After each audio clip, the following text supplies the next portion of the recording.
Hello, I'm glad to have you on the channel today. In today's video, we continue with our examination of the possible JAMB questions on the use of English. If you are new on this channel, I want to implore you to subscribe to the channel and stay with this video until the very end. It promises to be impactful and useful as usual. In the previous video on this series, we stopped at number 30. Now we begin from number 31. Question number 31 says, the committee divided in their opinions. The committee divided in their opinions. A was, B were, C is, D can be. Now we have to look at the subject of the sentence, which is the committee. It is a collective noun. Sometimes a collective noun takes a singular verb, and sometimes a collective noun takes a plural verb. It actually depends on the verb.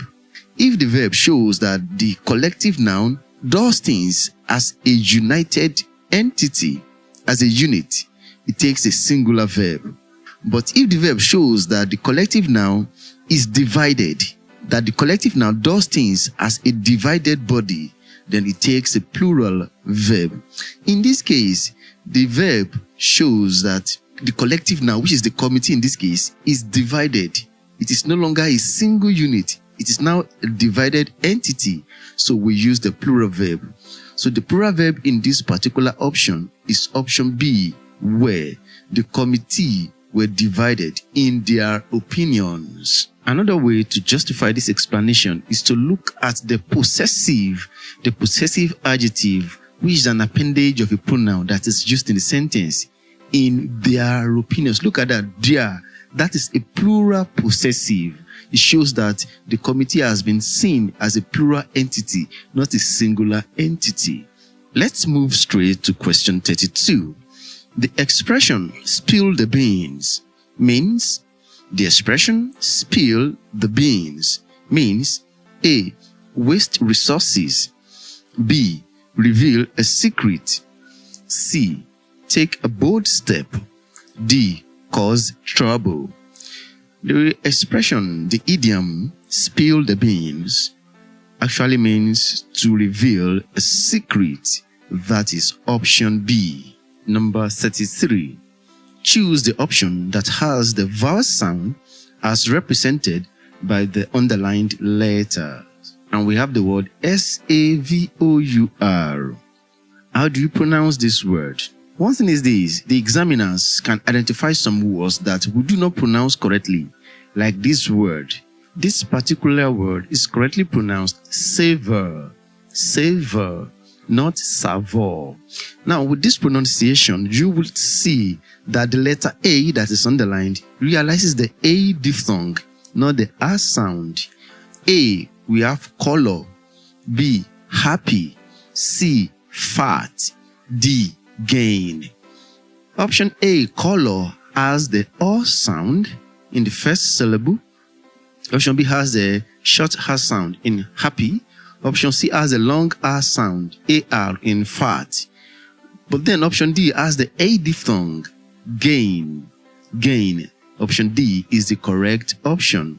Savor, A diphthong, and gain, A diphthong. Number 34. In the sentence, she sings beautifully. She sings beautifully.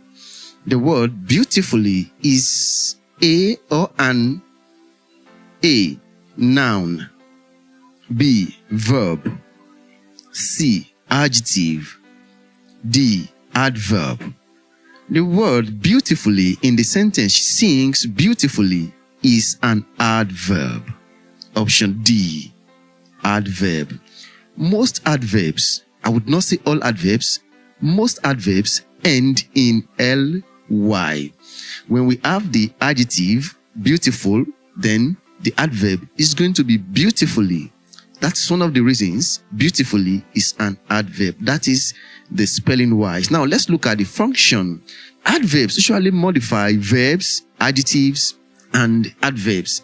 Now if you look at this sentence very well, she sings beautifully. Beautifully describes, sings. It describes the verb sings. Since it modifies the verb sings, it is an adverb. Option D. So number 35. Let's get ready for the game. Let's get ready for the game. Dash. This question is based on tag. A. Can we? B. Is it? C. Can't we? D. Shall we? Now, whenever a sentence begins with let's, let apostrophe s, which is a contracted form of let us. So when a sentence begins with let us or let's, the tag is going to be shall we? And that is option D. Let's get ready for the game. Shall we? Number 36. I just saw dash buses. I just saw dash buses. A. One of the shuttle new mini. B. One of the new mini shuttle. C. The one of new mini shuttle. D. One of the many new shuttle. Well, this question is based on the order of adjectives and it's somehow complex. There is an acronym that we often apply when we want to answer questions on order of adjective. The acronym is OSASCOMP. OSASCOMP. O means opinion. S, the first S means size. A means age. The second S means shape. Then C means color. O means origin. M means material. And P means purpose. Now, looking at what we have, then we have shuttle, new, and many. Let's begin to look at each of those three adjectives. Shuttle is purpose. That is the purpose of those buses, to shuttle, to and fro. So shuttle is purpose. It means it's going to come last because purpose is actually the last on the list. New is age, while many is size. Looking at this, size comes before age. If size comes before age, it means mini will come before new. Then shuttle will come last. Mini, new, shuttle. That means the correct option is option D. I just saw one of the many new shuttle buses. I know this might look incorrect, especially looking at option B, which is actually, more plausible. But then follow the rule of the order of adjectives. The correct option is option D. Size comes before age. Question 37. Which of the two locations is dash? Which of the two locations is dash? A. Farther. B. Far. C. Further. D. The farthest.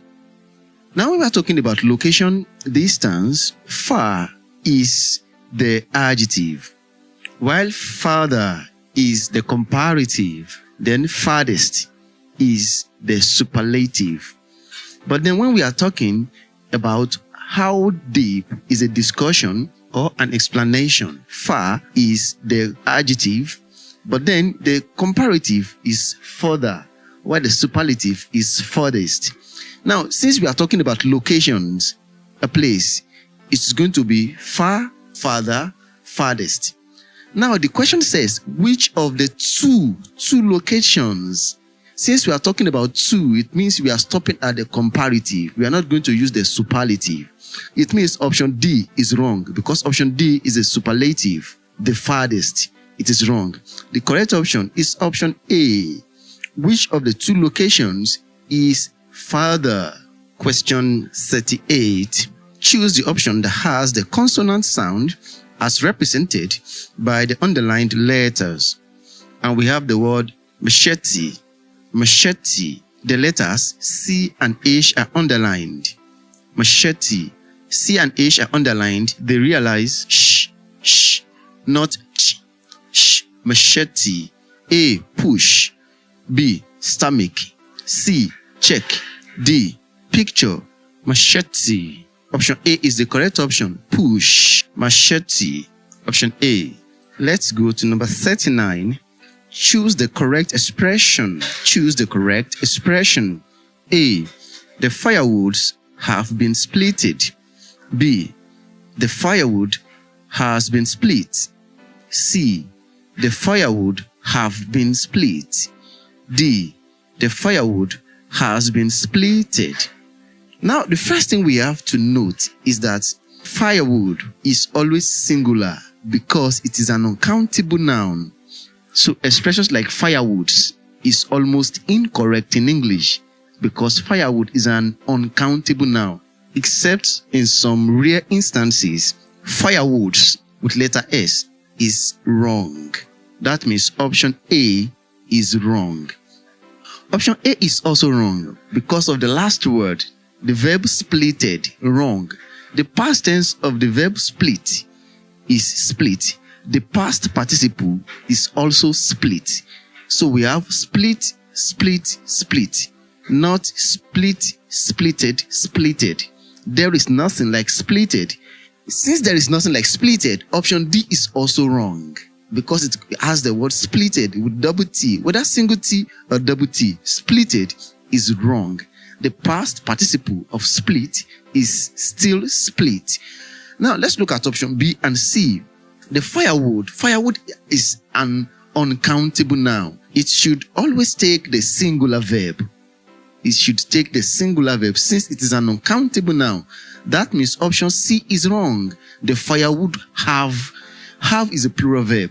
It is wrong. The correct option is option B. The firewood has been split. That is the correct expression. Option B. Let's go through the last question for this video. That is question 40.